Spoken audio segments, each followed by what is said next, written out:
물권의 효력 하나 남았죠. 물권적 청구권. 물권적 청구권. 좀 내용이 좀 복잡합니다. 강론에 가면 점유권과 소유권에도 물권적 청구권이 있어요. 문제가 주로 그거하고 결합이 돼서 나옵니다. 그래서 좀 많이 어렵습니다. 기본이 되는 건 일단 알아두셔야 돼요. 그리고 이제 나중에 머리가 조금 안정화가 되면 판례를 좀 추가해서 결론을 좀 머릿속에 잡고 암기하시는 방법으로 공부하셔야 돼요. 일단 물권적 청구권은 청구권이에요. 누군가에게 뭘 요구하는 거죠. 뭐뭐 해라 이렇게 청구하는 권리입니다. 근데 그 청구권이 물권으로부터 파생이 돼요. 물권에서부터 파생돼 나오는 청구권을 물권적 청구권이라 합니다. 내가 책을 돈을 주고 사서 소유하고 있다. 책은 물건이고 소유는 물건입니다. 그럼 나는 이 책을 누구의 간섭도 받지 않고 밑줄도 글 수 있고 다른 사람에게 시간당 500원 받고 빌려줄 수도 있고 팔아먹을 수도 있고 사용수익 처분할 수 있는데 쉬는 시간에 화장실을 갔다 왔더니 누가 가져갔어요. 그럼 나는 내 물건을 제대로 사용, 수익, 처분할 수가 없죠. 이거를 물권이 침해되고 있다 이렇게 말을 해요. 이럴 때 그 내 책을 가져간 사람한테 가서 이 책을 돌려받는 방법 3가지가 있습니다. 두드러 패고 뺏는 방법이 하나 있고요. 그건 될까요? 안 될까요? 이렇게 하면 안 되겠죠. 두드러 패고 뺏는 방법이 있긴 있으나 그 방법을 택할 수는 없고 두 번째가 줄 때까지 기다리는 방법. 이것도 택할 수가 없어요. 그럼 최종적으로 남은 게 뭐예요? 돌려달라. 그게 이거예요.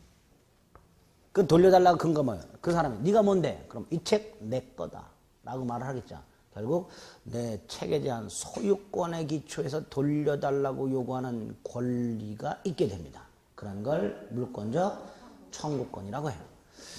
물권이 누군가에 의해서 내용실현, 즉 사용수익 처분이 침해되고 있거나 방해를 받고 있거나 또는 그러한 염려가 있을 때, 현재의 물권자가 현재 나의 물권을 침해하거나 방해하거나 그러한 염려가 있는 자를 상대로 물건을 돌려달라 반환 청구, 방해하지 마라 방해 제거 청구, 또 가져가면 죽여버리겠다 방해 예방 청구, 이런 걸 할 수 있는 권리를 물권적 청구권이라고 합니다. 왜 인정해 주는지는 좀 전에 말씀드렸어요. 돌려받는 방법 3가지 중에서 첫 번째, 두 번째 방법은 택할 수가 없으니까 최종적으로 물권적 청구권이라는 걸 인정할 수밖에 없게 됩니다. 이런 물권적 청구권이 유형이 3가지가 있습니다. 돌려달라, 책을 가져갔다, 돌려달라고 할 수 있어야 되죠. 화장실을 갔다 왔더니 책을 가져가지는 않았는데 깔고 앉아 있어. 그럼 당연히 엉덩이 치워달라고 말을 할 수 있어야 돼요. 그걸 방해 제거라고 합니다. 방해 제거 청구. 두 번째 쉬는 시간에 또 화장실 갔다 와야 되는데 걱정스럽지요. 염려스럽잖아요. 안 그래요? 한 번 그런 일을 저지른 놈이 또 안 저지른다는 보장이 없단 말이죠. 그러니까 가기 전에 미리 쐐기를 박는 거예요. 또 가져가거나 또 깔고 앉으면 뭐 엉덩이 반쪽을 잘라버리겠다는 둥 이렇게 할 수가 있어요. 이렇게. 예방 청구권 3가지. 반환 청구권, 방해 제거 청구권, 방해 예방 청구권 3가지 권리가 있게 됩니다. 이걸 3종, 이 3가지 종류의 청구권이 2세트가 규정이 되어 있습니다. 우리 민법에는 점유권의 한 세트가 규정이 되어 있고요. 소유권의 한 세트가 규정이 되어 있습니다. 각각 조문이 204조, 205조, 206조 앞으로 많이 보게 되는 조문이에요. 204조, 205조, 206조가 되어 있고 소유권에는 반환청권 213조가 있고요. 방해 제거하고 방해 예방 청구권이 합쳐져서 214조가 있게 됩니다. 이렇게 3종 2세트가 규정이 되어 있습니다. 그런데 우리 민법상 물권이 8개가 있다 그랬죠. 근데 꼴랑 2세트만 규정을 해놨어요. 그럼 소유권과 점유권을 제외한 나머지 물권들은 물권적 청구권이 인정이 안 되냐? 규정이 없으니까 인정이 안 되냐? 아니, 인정돼요. 인정되는데 요놈들처럼 따로 조문을 만들어 놓지 않고요. 요 소유권에 있는 물권적 청구권을 다른 물권에 빌려 써라. 그 규정이 되어 있어요. 소유권에 있는 물권적 청구권을 빌려 써라. 이렇게 규정이 되어 있어요. 이런 규정을 준용이라고 합니다. 어떤 조문을 다른 곳에다가 쓰라고 규정이 되어 있을 때 이걸 뭐라 한다? 준용. 이렇게 불러요. 이런 식으로 규정이 되어 있습니다. 그래서 소유권과 점유권 이외의 권리들은 소유권에 있는 물권적 청구권을 빌려 쓰고 있습니다. 빌려 쓰고 있습니다. 그런데 두 가지.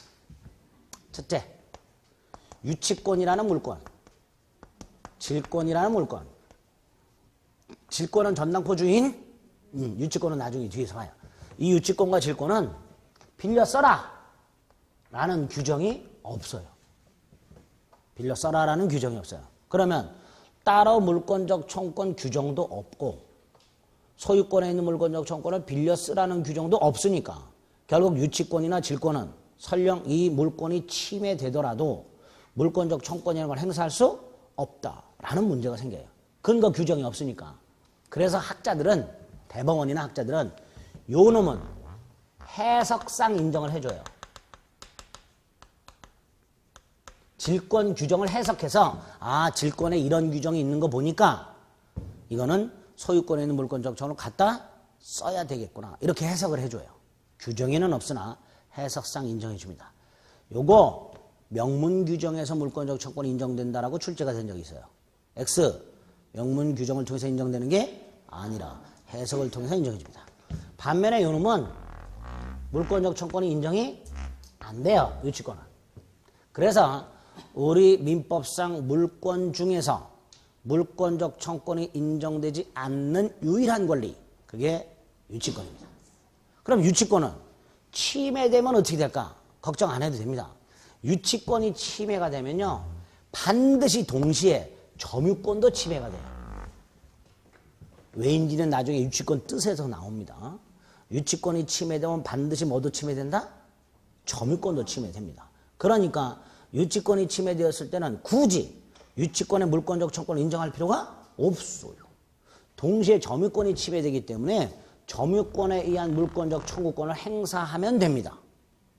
굳이 유치권에다가 또다시 동일한 권리를 새롭게 인정할 필요가 없습니다.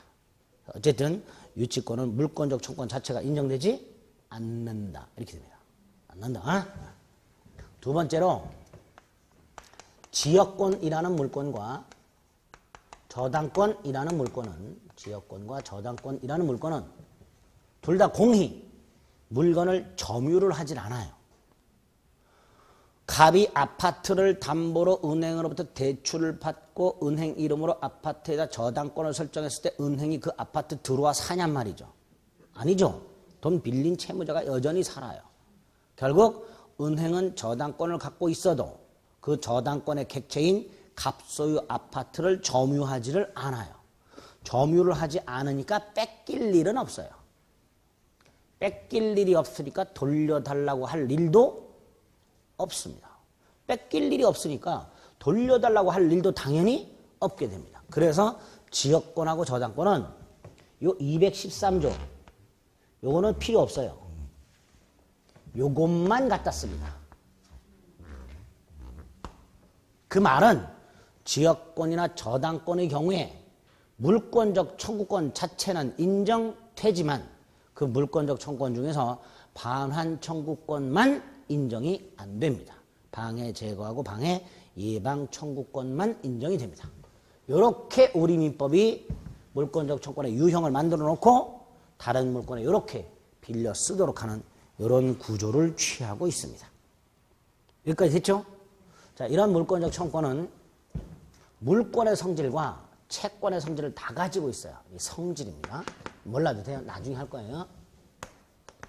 다섯 번째, 물권적 청구권의 행사 요건.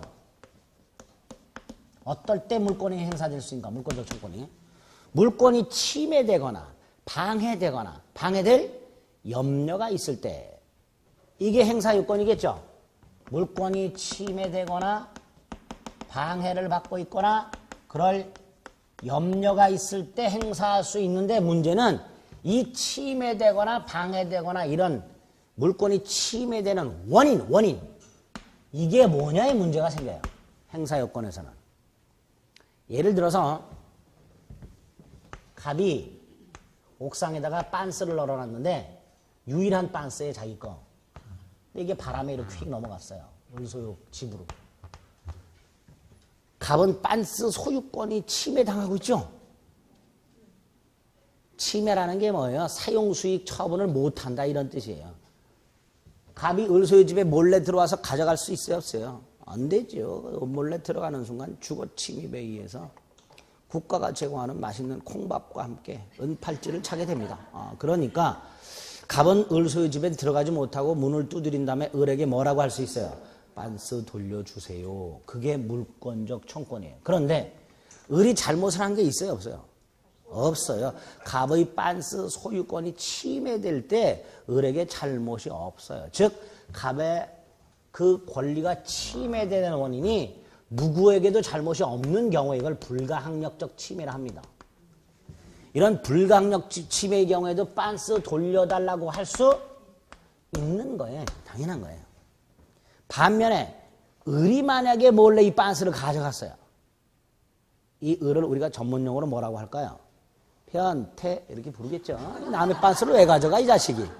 근데 어쨌든 을이라는 놈이 가져갔어. 사람이 가져갔죠. 사람이 침해했죠. 침해자라 합니다. 일부러 가져갔다. 고의. 자기 건 줄 착각하고 가져갔다. 과실. 그래도 을한테 돌려달라고 할 수 있다 없다? 있지요. 이걸 이렇게 부릅니다. 물권적 청권은 침해 원인을 묻지 않는다. 이렇게 불러요. 물권적 행사 요건으로 물권적 청권 행사 요건으로 물권에 침해된 원인이 무엇인지를 묻지 않는다. 불가항력적 침해든 침해자의 고의과실이 있든 물권적 청권은 인정된다. 이렇게. 요거를 침해 사실의 객관성 이렇게 불러요. 침해 원인을 묻는다 안 묻는다? 안 물어요. 불문. 이걸 침해 사실의 객관성입니다.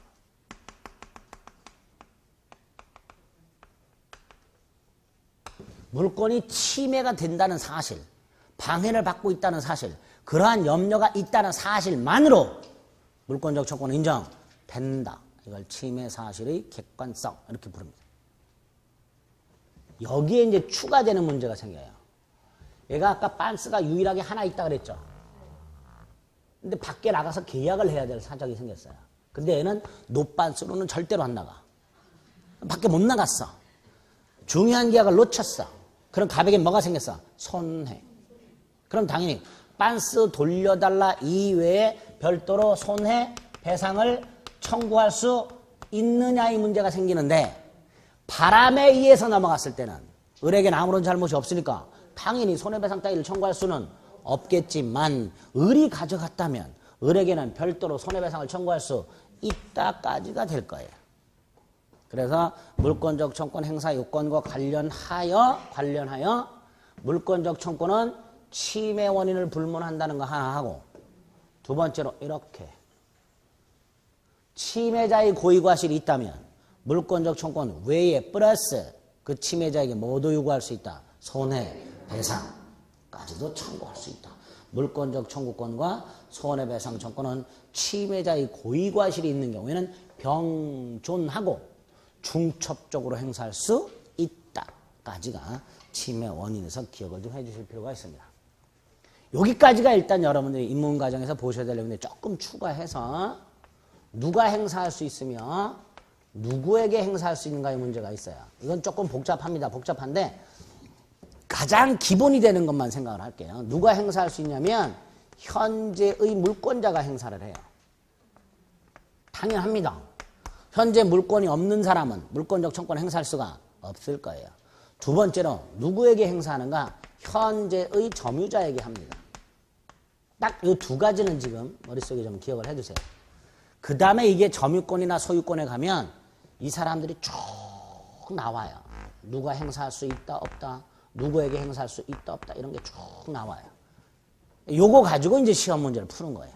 근데 그때 그런 개개의 사안들을 이해하기 위해서는 먼저 기본 현재의 물권자가 누구한테 한다고요? 현재의 점유자에게 행사하는 것을 원칙으로 하자. 이렇게 기억을 하시면 돼요. 비용의 부담 문제가 생겨요. 이것도 나중에 합니다. 비용 부담. 물권적 청권 행사 비용을 누가 부담할 것인가. 예컨대 갑소유 나무가 강풍에서 을소유 땅에 쓰러져 있을 때 이 나무를 원래 장소로 다시 심어야 되는데 그때 들어가는 비용 이걸 누가 부담할 것인가의 문제까지 생깁니다. 나중에 보고 요거 하나만 추가해서 계약에 의한 청구권과의 관계가 있어요. 계약상 청구권과의 관계가 있습니다.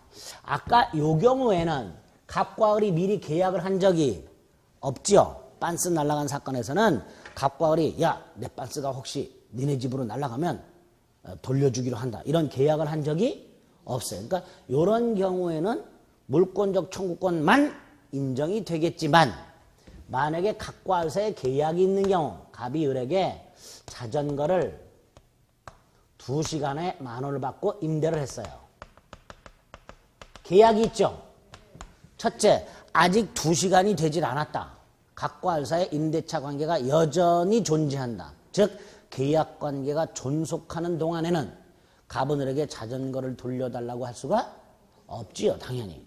이 계약 관계가 종료되었을 때 존속하는 경우에는 갑은 을에게 돌려달라고 할 수 없지만 만약에 계약 관계가 종료 2시간이 딱 됐다. 그럼 당연히 갑은 을에게 자전거 돌려달라. 반환을 청구할 수 있는데 이때 이 반환 청구권이 2개. 반환 청구권이 몇 개? 2개. 하나가 첫째, 갑의 소유권이 침해당하고 있죠. 을이 자전거를 시간이 됐는데도 돌려주지 않고 있다면 갑의 자전거 소유권이 침해되고 있으니까 갑은 자전거 소유권의 기초에서 돌려달라고 할 수 있어요. 이게 물권적 청구권이에요. 또 하나, 임대차 계약에서는요. 임대차가 종료가 되면 임차에 있는 물건을 반환할 의무가 있어요. 계약상 의무가 있습니다. 그럼 반대로 갑에게는 임대차 계약 관계가 종료되었을 때 을에게 계약상 반환을 청구할 권리가 있다. 이렇게 되겠죠. 이때 이 계약상 반환 청구권은 계약을 통해서 발생하기 때문에 계약 당사자한테만 주장할 수 있어요. 그렇죠? 물권적 청구권이 아니라 채권의 성질을 갖고 있습니다. 채권적 청구권이 됩니다. 그래서 계약에 관한 청구권과의 관계에서 두 가지, 계약관계가 존속하는 동안에는 청구권 행사할 수 없으나 계약관계가 종료하게 되면 소유권에 기초한 물권적 청구권과 계약에 기초한 채권적 청구권 두 가지가 병존하게 됩니다. 똑같은 반환 청구권인데 왜 구찮게 두 개를 인정하냐? 성질이 달라요. 위에 거는요. 10년이 지나도 20년이 지나도 30년이 지나도 소멸하지를 않아요. 반면에 밑에 거는 10년간 행사하지 않으면 소멸합니다. 둘 다 인정할 필요가 있게 돼요. 그래서 계약관계가 종료가 되면 물권적 청구권과 계약이 기초한 채권적 청구권이 병존하는 상황이 생기게 됩니다. 이거 꼭 기억해 두셔야 돼요. 나중에 저당권 따위에 가서 아주 까다로운 판례가 하나 나옵니다. 물권적 청구권 관련된 그거를 나중에 보시게 될 거예요. 이번에서부터. 일단 이 정도가 여러분들이 입문과정 물권 총론 부분에서 보셔야 될 물권적 청구권의 내용 전부입니다. 목차만 써 있는 건 생각 안 하셔도 되고요. 유형, 행사요건, 계약상 권리와의 관계 이 정도는 일단 좀 기억을 해 두실 필요가 있습니다. 우리 교재에는 의, 종료, 요건까지만 있죠? 하나 더.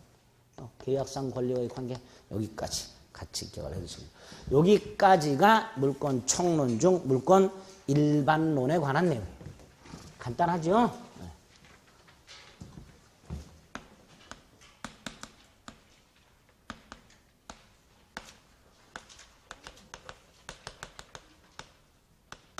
물권 일반론에 관한 내용입니다. 자, 이제 이런 기초를 가지고 물권 변동론을 보면 돼요. 요게 핵심이라고 그랬어요. 자, 이때 물권 변동은 권리 변동의 유형이죠. 권리 변동 속에 물권 변동이 있을 거예요.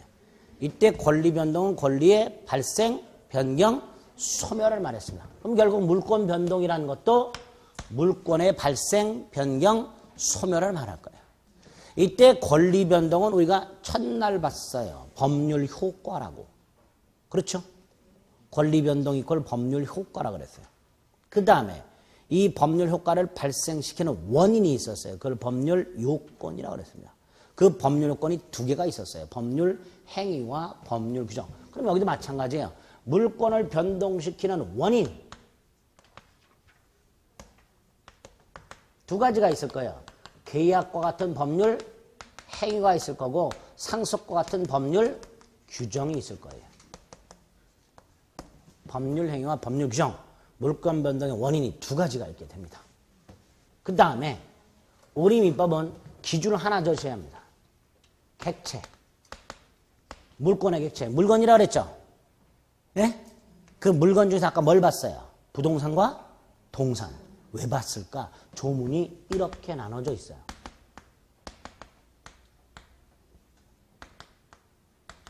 즉, 우리 민법상 물권 변동의 모습이 물권의 발생, 변경, 소멸을 말하는데 그 발생, 변경, 소멸이 두 가지 기준에 의해서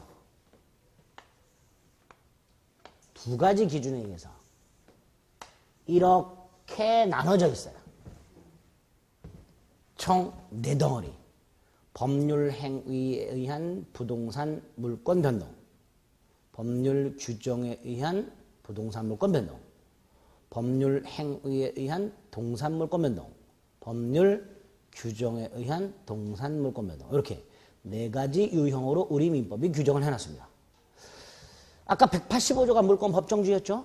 186조부터가 순서대로 법률 행위한 부동산 물권 변동이 186조, 법률 규정에 의한 부동산 물권 변동이 187조, 법률 행위에 의한 동산 물권 변동이 188조부터 190조까지.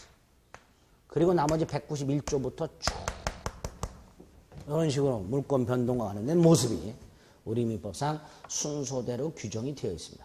당연히 공부도 이 주문 순서대로 하는 거예요. 그렇죠? 그래서 법률 행위한 부동산 물권 변동, 법률 규정에 의한 부동산 물권 변동, 법률 행위한 동산 물권 변동, 법률 규정에 의한 동산 물권 변동. 이런 순서로 정리를 하면 물권 총론이 끝이 나요. 그래서 이 191조가 물권 총론 마지막 조문이에요. 강론 점유권부터 시작하죠? 네? 192조부터가 점유권이에요. 그럼 물권 총론은요, 185조부터 191조까지 조문이 꼴랑? 6개밖에 안 돼요. 86, 87, 88, 89, 90, 91. 6개. 조문 잘 안 나와요. 조문이 6개밖에 없어. 그럼 뭐가 주로 나올까? 대법원, 판례가 우구르. 총론이 좀 어려워요. 이런 식으로 구성이 되어 있습니다.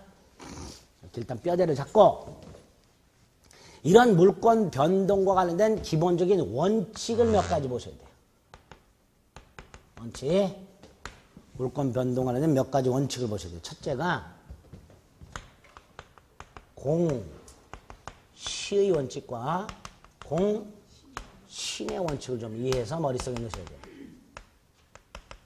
직접 시험 문제에 간혹 나오기도 하지만 시험 문제 나오는 것보다는 물권을 이해하기 위해서 알아두셔야 되는 원칙입니다.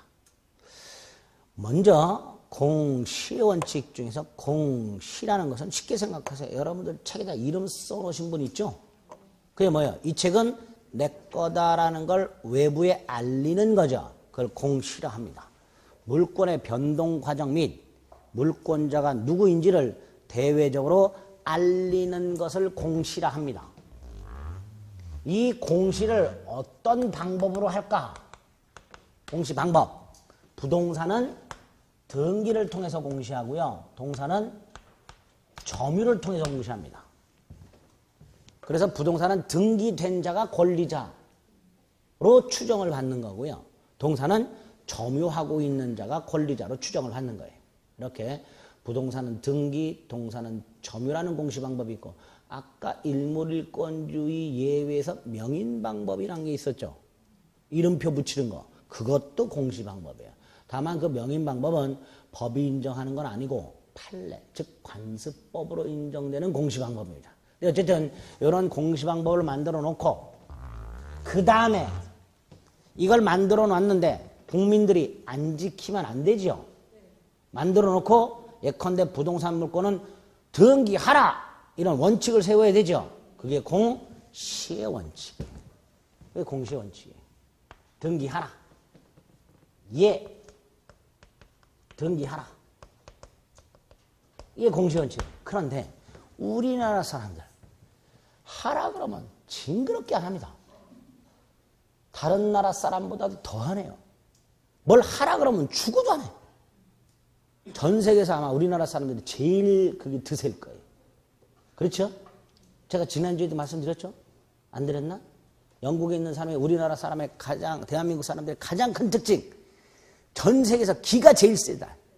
유대민족을 찜쪄먹는 민족이 대한민국입니다. 전 세계에서 유대민족을 찜쪄먹는 민족이 대한민국이에요. 유대민족이 바지런하게 소문나 있죠? 우리나라 사람들은 유대민족은 잽도 안 돼. 두 번째, 무언 그렇게 반발이 심한지. 명칭에서 딱 보여진대요. 강대국 사람들한테는 꼭 놈자를 붙인대. 미국 놈, 러시아 놈, 일본 놈, 중국 놈. 근데 우리나라보다 약한 민족한테는 놈자를 안 붙대. 베트남 놈, 이렇게. 베트남인. 예? 희한하대. 영국 사람이 그걸 딱 분석을 해놨어. 대한민국, 무시무시한 나라라고. 그렇죠? 가만히 생각해보니까 꼭 우리 주위에 있는 강대국에만 놈자를 붙여요. 그렇죠? 미국 놈, 중국 놈, 러시아 놈, 일본 놈이요. 혹시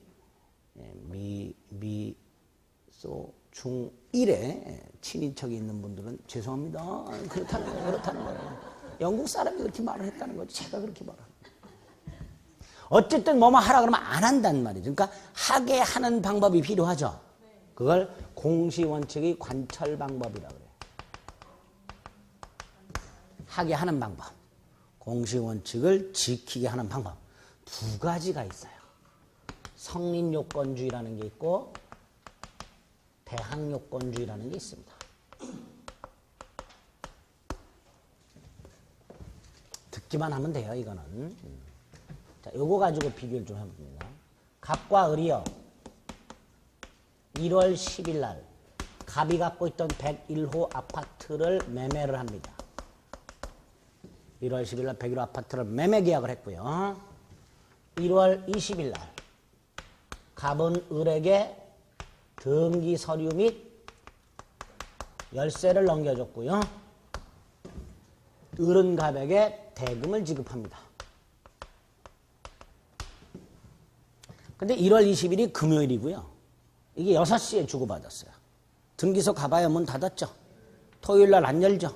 일요일 날 안 열어요. 월요일 갔더니 추석이네. 화요일 노네. 수요일 대체휴일이네. 결국 목요일 날 가서 한 1월 26일쯤 등기를 해요. 자, 이런 과정을 한번 생각을 해볼게요. 첫째, 갑을사에 매매 계약을 했다. 이것만 갖고는 101호 아파트라는 물건의 소유권이 을에게 넘어가질 않아요. 그럼 이 매매 계약을 통해서 뭐가 생기느냐? 갑과 을 사이에 의무가 생겨요. 갑은 을에게 101호 소유권을 넘겨줄 의무, 을은 갑에게 대금을 지급할 의무. 법률 행위 중에서 이렇게 의무를 발생하게 하는 행위를 채권행위라 합니다. 법률행위 중에서 우리가 법률행위 유형 중에 단독행위, 계약, 합동행위만 봤죠. 네? 또 다른 분류가 채권행위, 처분행위 분류가 있는데 그중에 채권행위는 건 의무를 발생시키는 행위를 말해요. 자, 일단 채권행위 개념, 계약을 말한다 생각하시면 돼요. 두 번째 이제 요 날을 봅니다. 1월 20일 날 갑은 을에게 등기서류를 넘겨줬고 열쇠를 줍니다. 그리고 돈을 받아요. 이때 갑 이런 생각을 할 거예요. 아, 101호가 드디어 내 손을 떠났군. 그런 생각하죠. 반면에 을은 돈 다 주고 등기서류와 열사를 받으면 이런 생각을 할 거예요. 드디어 101호가 내 것이 됐군. 이런 생각을 하죠. 그럼 1월 20일 날 갑의 생각과 을의 생각, 101호 소유권이 갑에서 을로 넘어갔다라는 생각이 일치해요. 일치하죠. 갑도 101호 소유권이 을에게 넘어갔다라고 생각하고 을도 101호 소유권이 드디어 나한테 왔다라고 생각을 합니다. 이렇게 물권이 이전되었다, 변동이 되었다는 양당사자의 생각의 일치, 이거를 물권적 합의라고 합니다.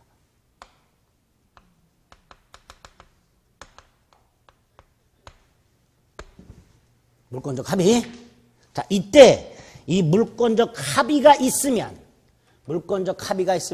소유권이 을에게 이전,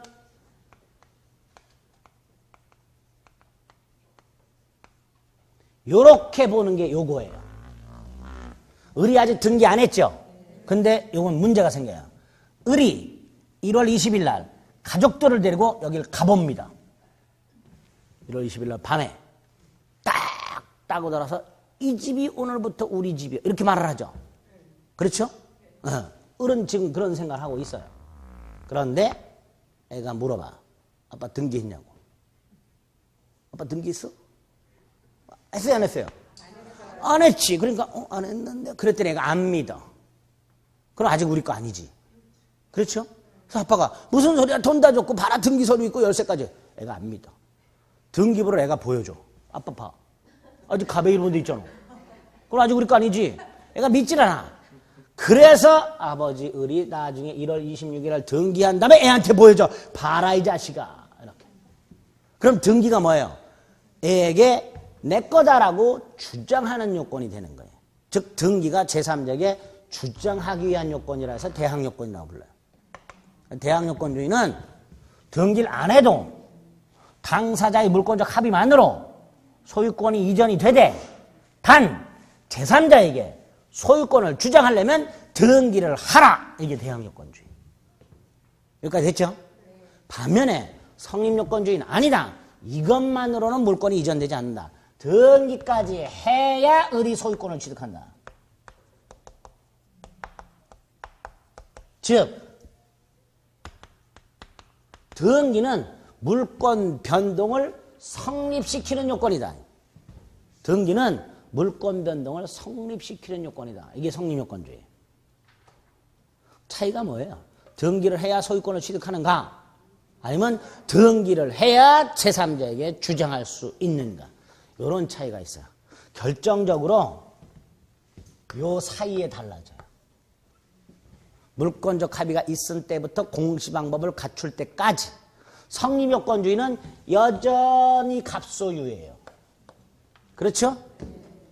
요때부터 을소유죠. 반면에 대항요건주의는 여기까지 갑소유예요. 여기부터 을소유예요. 그런데 을은 제3자에게는 요 사이에 소유권을 주장을 못해요. 요 사이에는 제3자에게는 누가 소유자로 보여요? 갑이 소유자로 보여요. 그렇죠? 소유권은 분명히 을에게 넘어갔지만 갑이 소유자로 보이는 이런 문제가 생겨요. 자, 그러면 이런 공시원칙을 관찰하는 방법 두 가지. 등기를 해야만 소유권을 이전해 주겠다라는 거 하고, 등기를 해야 제3자에게 주장할 수 있도록 해주겠다라는 거 하고, 나라마다 선택하는 게 달라요. 그럼 당연히 우리나라는 어떤 걸 택하고 있는가, 그거 생각하시면 돼요. 우리나라는 이거를 택하고 있습니다. 성립요건주의. 첫째, 물권 변동 시기가 명확해요. 성립요건주의는. 언제? 등기할 때. 근데 대항요건주의는 물권적 합의가 있을 때 소유권이 넘어가죠. 갑과 을만 알아요. 다른 사람은 언제 넘어간지 알 수가 없어요. 그러니까 물권 변동 시기가 제3자 입장에서는 불명확해요. 두 번째, 성립요건주의는 요때까지가 갑소유, 요때까지가 을소유. 깔끔해요.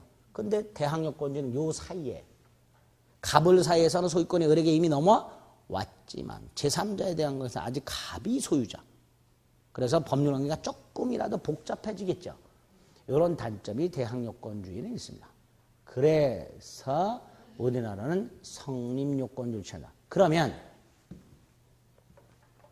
우리나라에서는 이것만 갖고는 당연히 넘어가지 않죠. 뭐하고 뭐가 있어야 넘어가요? 물권적 합의 플러스 등기까지 있어야 넘어가죠. 이거는 의무를 부담하는 행위고요. 이거는 그걸 이행하는 행위죠. 그리고 이걸 통해서 물권이, 소유권이 종국적으로 을에게 넘어가죠. 이렇게 권리를 종국적으로 변동시키는 법률행위. 이거를 처분행위를 하고 그 처분행위 중에서 물권이라는 권리를 종국적으로 변동시켰죠. 물권행위라고 부릅니다.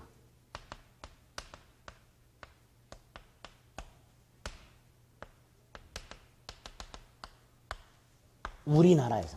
자, 그래서 이제 대항요건주의는 잊어버리시고 우리나라는 성립요건주의를 취하고 있다.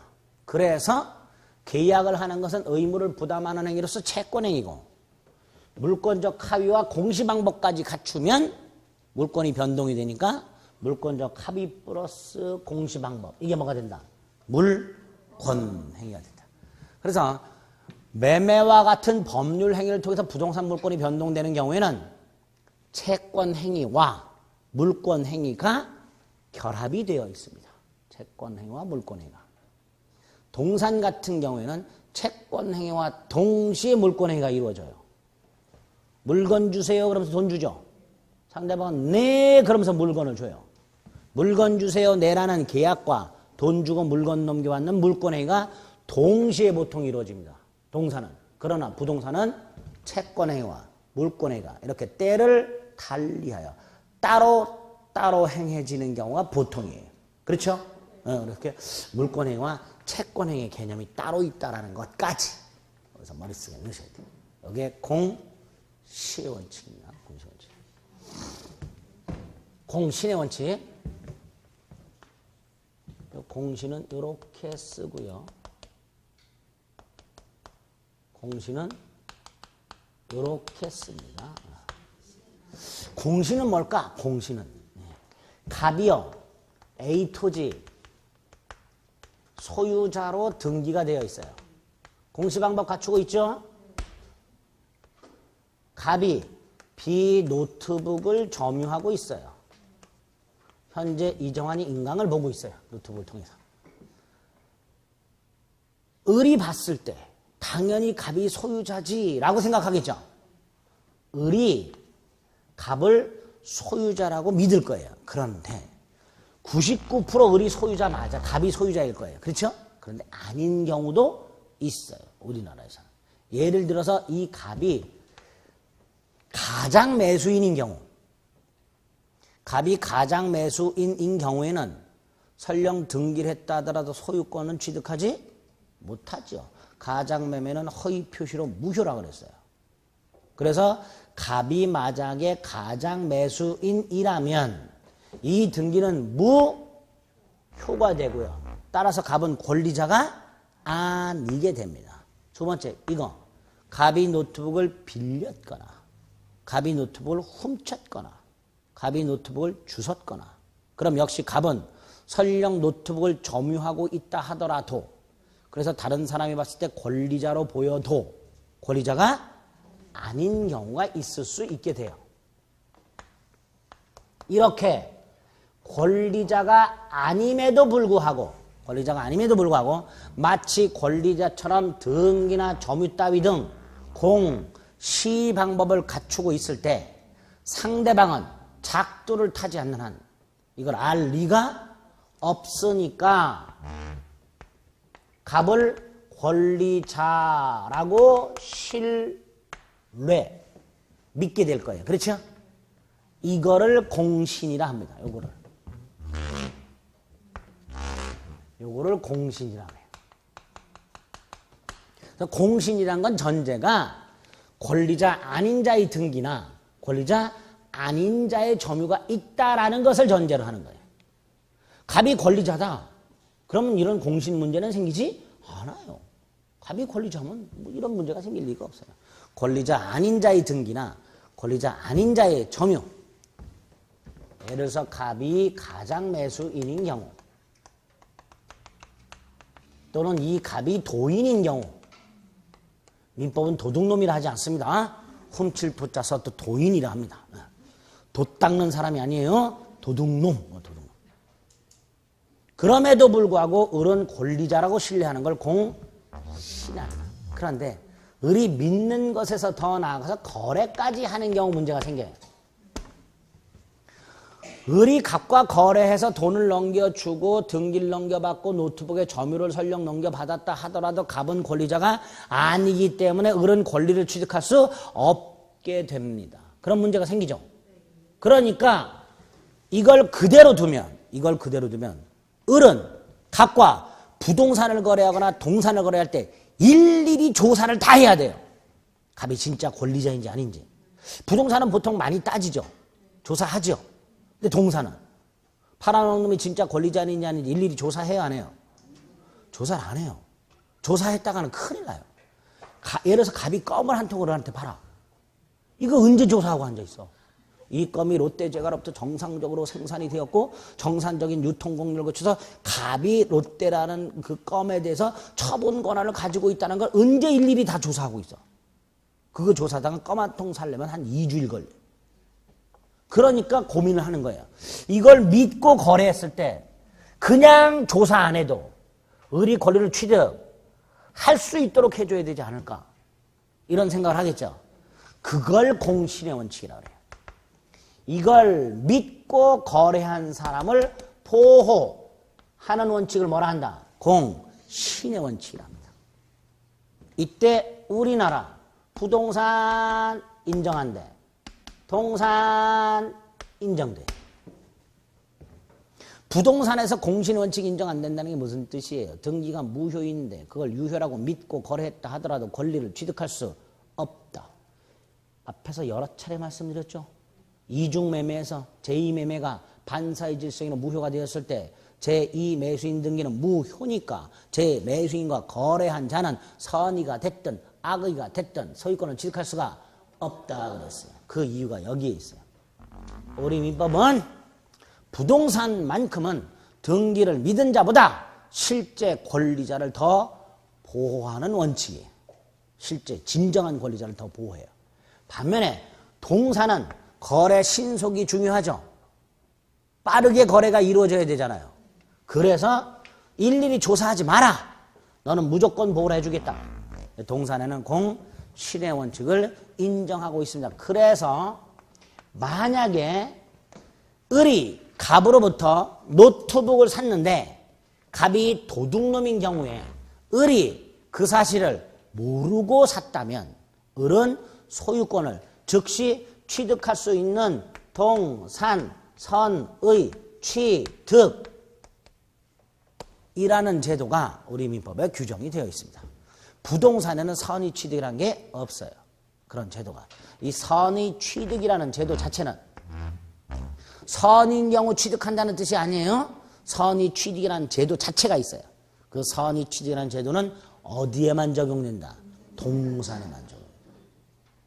우리 실제 시험에서도 이러이러한 경우 갑은 건물을 선의 취득한다 이런 식으로 지문이 나온 적이 있어요.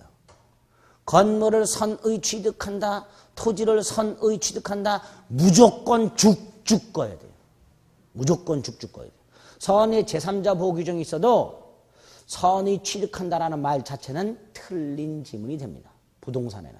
아시겠죠? 동산에만 공신의 원칙이 인정되고 선의 취득이라는 제도. 그러면 이 경우에 부동산에는 공신의 원칙이 인정이 안 되니까 등기를 믿고 거래했다고 소유권을 취득하지 못한다 그랬죠. 그러면 대단히 억울한 사람도 생길 수 있겠죠. 다 억울하겠지만 모르고 샀다면 다 억울하겠지만 그 중에서도 더욱더 억울한 사람들이 있을 수가 있어요. 이럴 때 그 너무너무 억울한 사람들 이 사람을 보호하려면 어떻게 될까? 보호 규정이 필요합니다.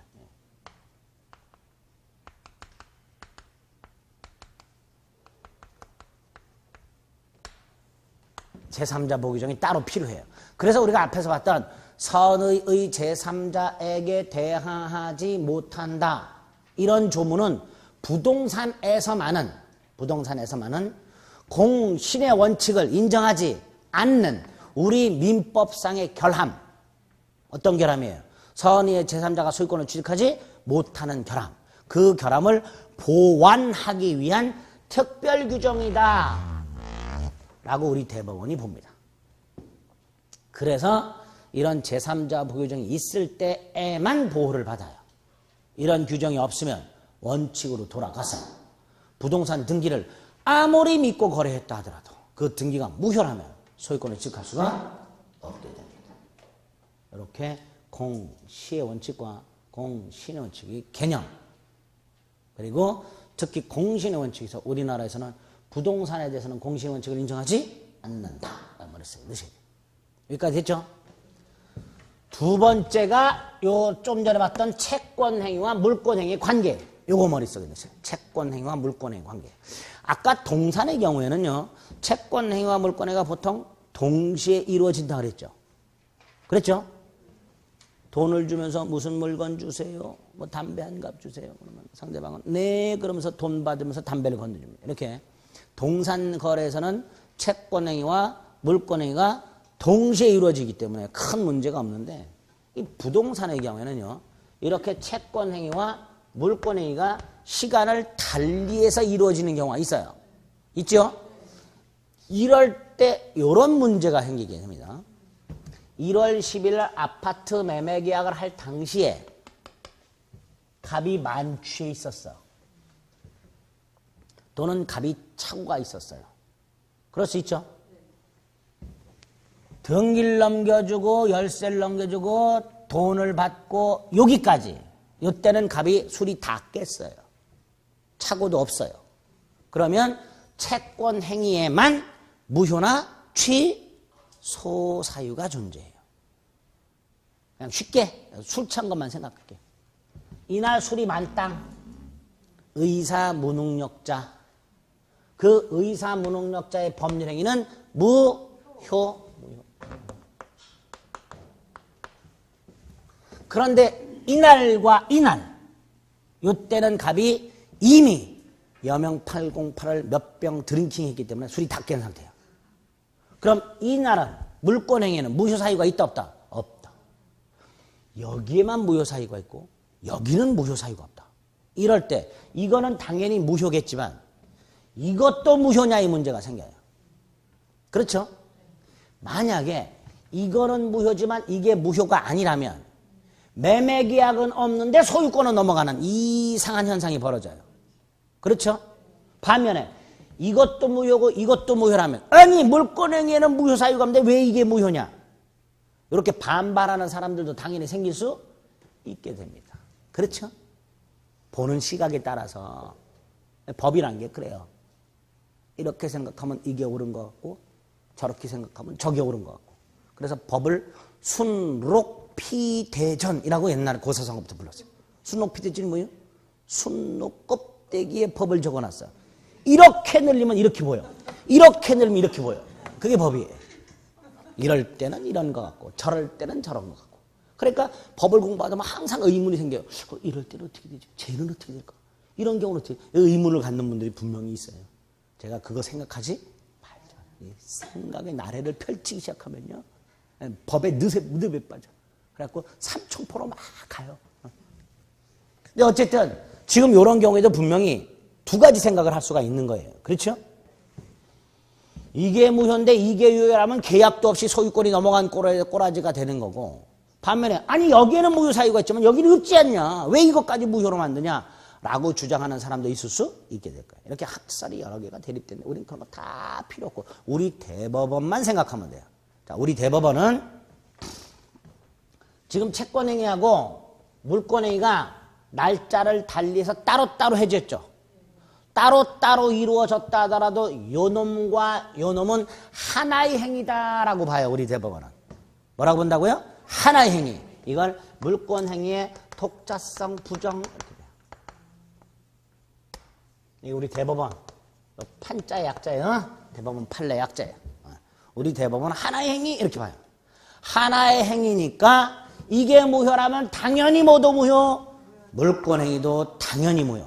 즉 채권행위에 문제가 생겼다. 물권행위가 영향을 받는다 안 받는다? 받는다. 이게 무효라면 이것도 무효다.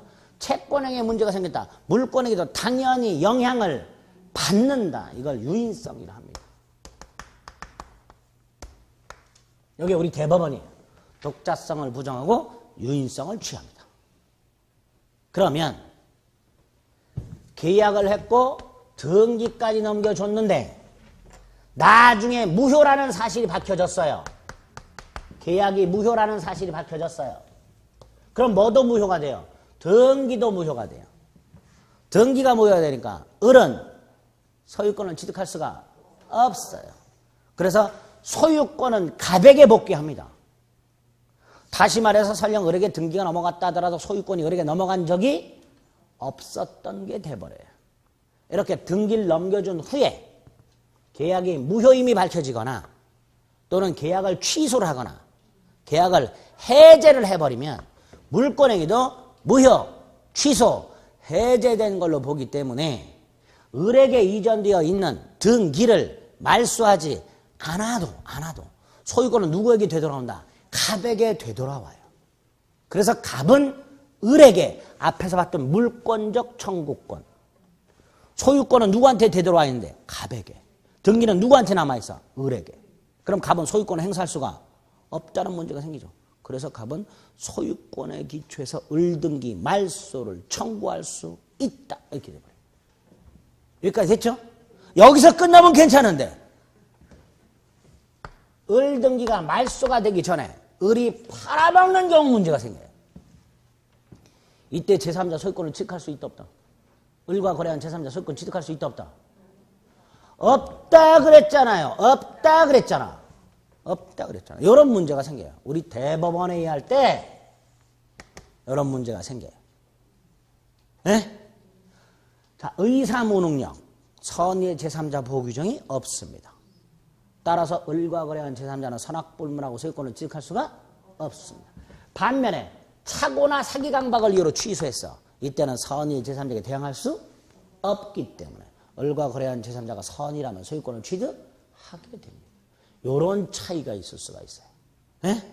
그렇게 복잡한 건 나중에 보고 오늘은 기본적인 원칙과 관련해서 채권행위와 물권의 개념, 의무부담행위, 물권을 종국적으로 이전해주는 행위, 매매 계약 따위가 채권행위, 등기를 넘겨주는 행위가 물권행위.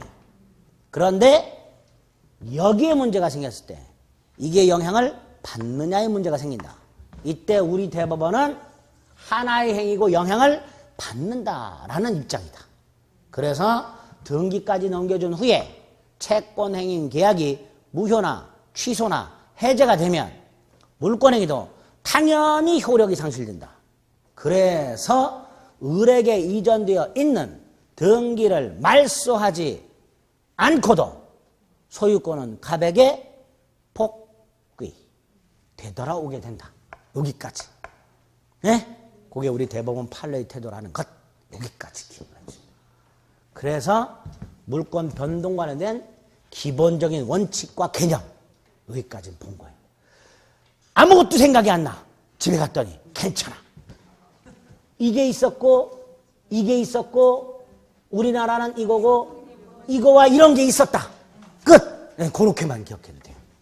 그리고 다음 주까지 복습해 오시면 되는 거예요. 아시겠죠? 예, 여기까지 봤어요. 조금 쉬었다가 구체적으로 4가지 어떤 모양인지 보겠습니다.